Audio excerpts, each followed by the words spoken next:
Halo teman sahabat petani semua, ketemu lagi ya. Saya pada pagi ini akan melakukan penyiraman.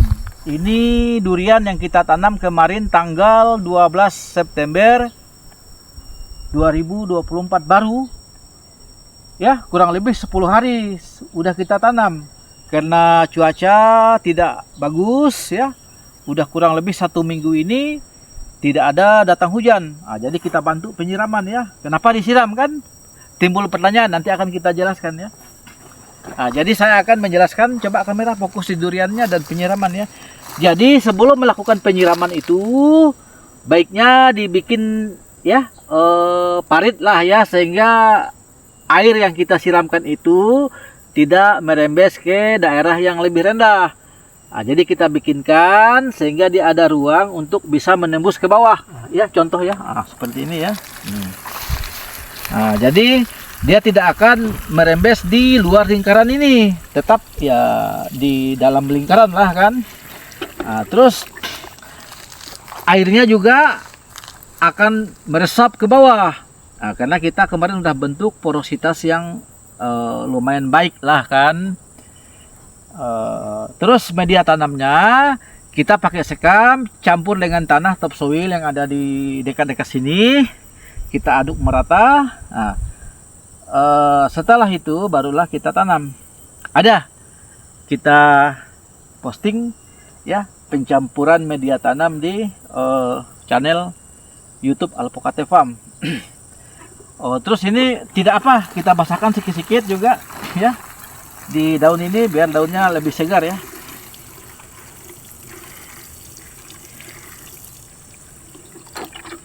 Terus porositas itu baik ya. Begitu kita penyiraman ya, coba lihat, coba kamera. Ini airnya kan langsung merembes ke bawah. Karena di bawah ini udah kita campur dengan media sekam, campur dengan tanah.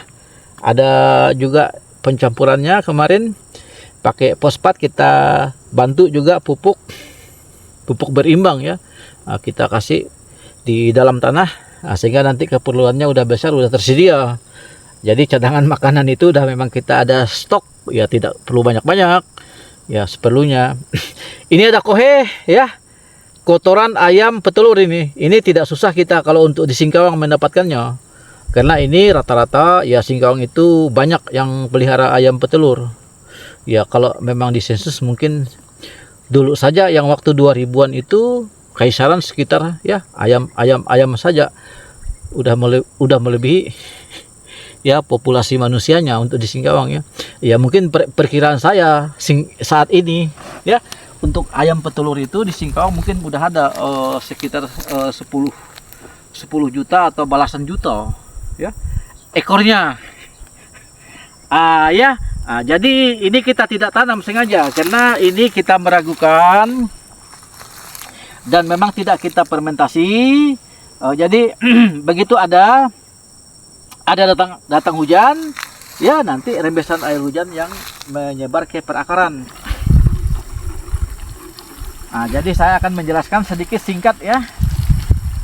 Kenapa ini disiram kan? Disiram pada pagi hari karena kita tahu begitu siang yang kita maksud itu ya, begitu jam 7 ya, artinya matahari udah mulai muncul ya. Tentu air yang kita endapkan di perakaran itu nanti akan diolah oleh perakaran ya, bersama dengan garam mineral lainnya yang udah terkandung di dalam tanah ya, termasuk pupuk yang ada, yang udah memang ada bawaan ya di dalam tanah, dan yang kita tambahkan itu, sehingga garam mineral atau unsur lainnya itu ya ada sistem perakaran ya yang dinamakan polem. Nanti akan mendistribusikan ya garam mineral itu naik ke batang, ke dahan ya, dahan-dahan ini, dan ke daun, ke seluruh ya struktur tanaman ini. Nanti bersamaan dengan udara bebas yang ada di daerah kita, di mana-mana juga ada udara bebas ya, ada CO2 dan ada oksigen. dibantu oleh sinar matahari terjadilah fotosintesis. Fotosintesis itu salah satu keperluannya air. Nah, ini sedikit banyak ini udah membantu proses fotosintesis pada tumbuhan yang lagi kita budidayakan. Itu. Oh, kemarin ada yang nanya, ini fungsi daun? Ya, fungsi daun sangat banyak fungsinya. Saya analogikan ya dengan manusia atau hewan ya. Fungsi daun itu ya, kalau kita manusia fungsi hidung itu untuk keluar masuknya udara. Kita menarik oksigen O2 dan kita akan mengeluarkan CO2. Yang mana tadi CO2 udah kita jelaskan ya, 3 unsur, 3 yang harus diperlukan dalam fotosintesis itu sinar matahari ya, memang udah gratis itu yang menciptakan Tuhan Yang Maha Kuasa. Karbon dioksida juga miliknya Yang Maha Kuasa.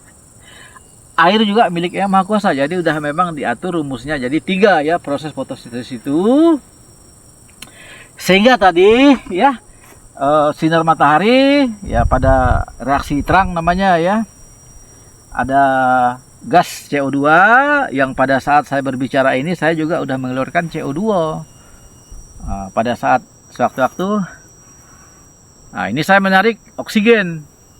Pada saya menghembuskan lagi itu yang keluar CO2.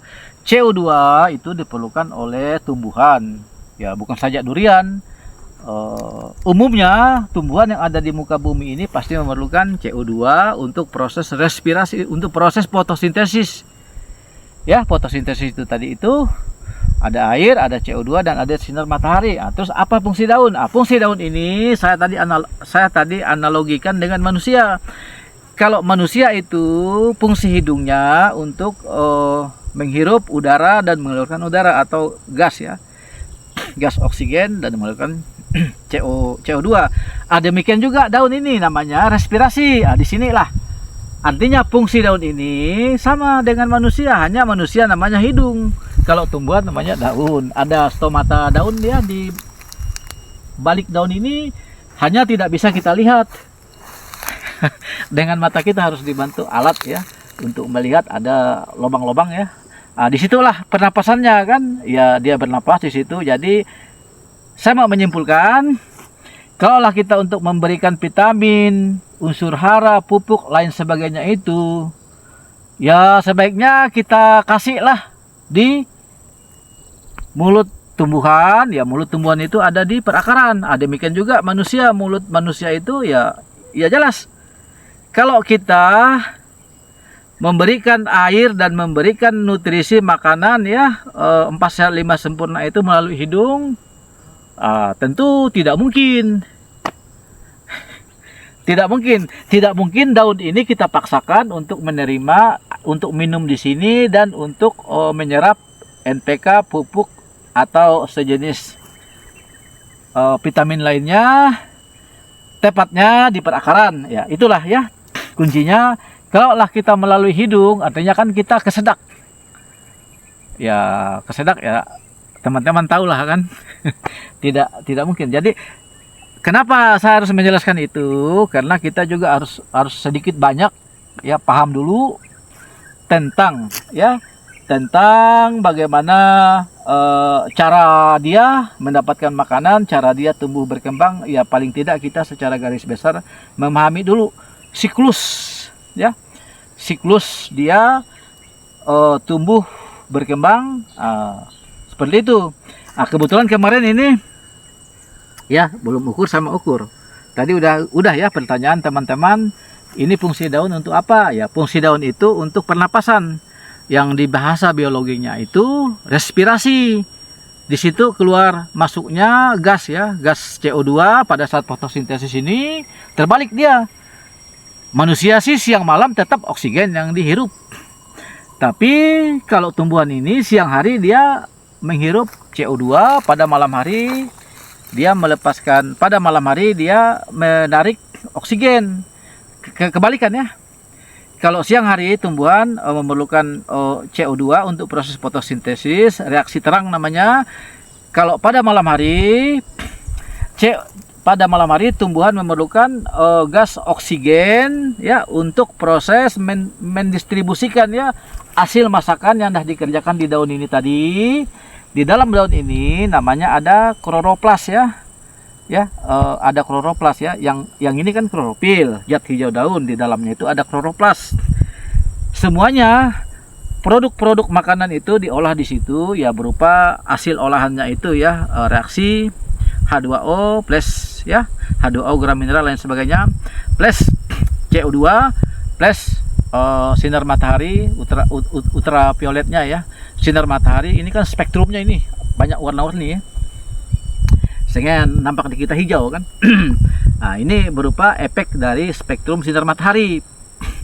Setelah diolah di daun ini, hasil olahannya itu berupa glukosa ya, glukosa atau karbohidrat ya, karbohidrat. Nanti hasil buangannya itu oksigen yang diperlukan oleh kelangsungan kehidupannya di muka bumi ini, termasuk kita dan kehidupan yang lainnya ya.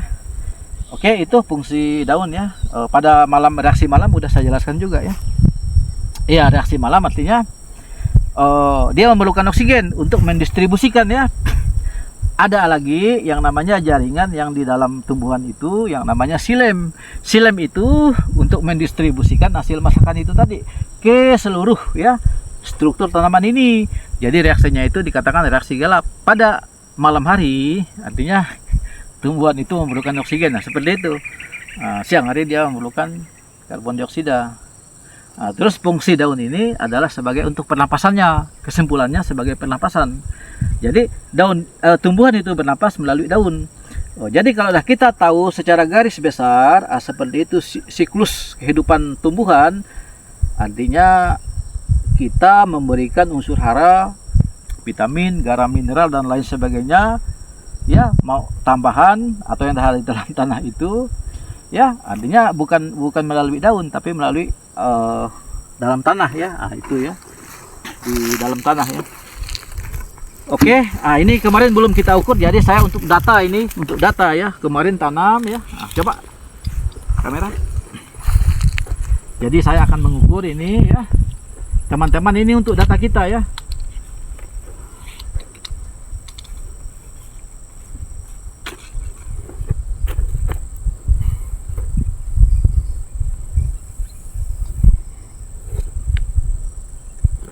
Coba fokus kamera ya.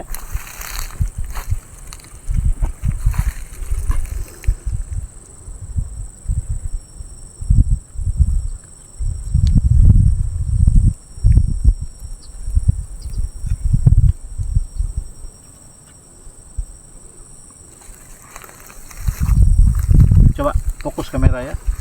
Ini dicoba di zoom ya. Dari bawah dulu, ini bawah. Ini 0 ya teman-teman ya. Ini jadi biar nanti kita tahu ya perkembangan dari durian ini. Ini 1 meter 22 ya. Coba fokus ya. Ini 1 meter 22 cm. Oke. Tentu nanti akan kita update ya, mudah-mudahan 1 atau 2 bulan. Dengan data yang udah ada ini, nanti juga kita akan gantung di sini ya, tanam tanggal berapa, ketinggian berapa. Jadi kita pakai ketinggian 1 meter 22 cm. Jadi sehingga nanti ya 1 bulan kemudian kita tahu growth pertumbuhannya berapa senti atau berapa mili. Oke teman-teman, tetap semangat ya. Salam dari Alpokate Farm, Kelurahan Sagatani, Kota Singkawang. Selamat pagi menjelang siang. Oke, terima kasih. Jangan lupa di like ya, di share. Silakan tulis di kolom komentar. Nanti akan kita balas ya, kita konfirmasi. Ini cerita kita. Silakan teman-teman, ada cerita kali kita berbagi cerita ya. Yang terpenting jangan lupa di ya subscribe, bunyikan loncengnya sehingga teman-teman bisa mengikuti terus yang postingan-postingan yang terbaru dari channel Alpokate Farm ya. Jadi ada pemberitahuan, dan teman-teman kalau udah subscribe, artinya teman-teman juga udah berkontribusi, udah membantu channel Alpokate Farm bisa berkembang. Oke, tetap semangat ya. Selamat pagi menjelang siang.